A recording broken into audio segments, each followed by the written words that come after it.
நிலம் தானாகவே முன்வந்து கொடுக்க தயாராக இருக்கின்றார்கள் என்று பொய் பிரசாரம் செய்து கொண்டு வரும் நம்முடைய தமிழக முதலமைச்சர் எடப்பாடி பழனிசாமி அவர்களை கண்டித்து தருமபுரி மாவட்ட விவசாயிகள் ஒன்று திரண்டு போராடி கொண்டு இருக்கின்றோம்.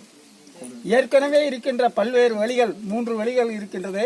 அந்த வழிகளை எல்லாம் விட்டுவிட்டு அதைகளை செப்பனிடாமல் இந்த திட்டத்துக்கு மட்டும் ஏன் முக்கியத்துவம் கொடுக்கிறார் என்பதை எங்களுக்கெல்லாம் மிகப்பெரிய வருத்தமாக இருக்கின்றது.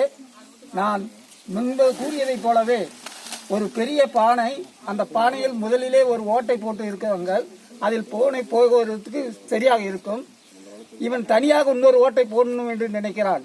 ஏன் என்று கேட்டால் இது பெரிய பூனை போவதற்கு வழி, இன்னொரு ஓட்டை குத்தி போவதற்கான வழி என்று சொல்வதை போல ஏற்கனவே இருக்கின்ற வழிகளில் செல்லக்கூடிய அந்த மக்கள் அதை விரிவுபடுத்தினாலே இது பயன்கூடிய திட்டம்.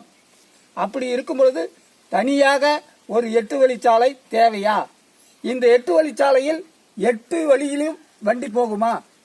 ஏற்கனவே இருக்கின்ற 2 வழியிலே ஏராளமான வாகனங்கள் சென்று கொண்டிருக்கின்றது. இந்த 8 வழியில் எத்தனை வாகனங்கள் செல்லும்?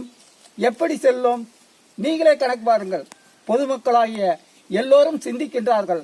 ஆனால் முதல்வராகிய எடப்பாடியார் இந்த சிந்தனையே இல்லை. அவர் ஒரு விவசாயியே அல்ல, அவர் ஒரு வியாபாரி, வெள்ள வியாபாரி. அந்த வியாபார நோக்கத்தோடு இப்பொழுது செயல்பட்டு கொண்டு இருக்கின்றார்.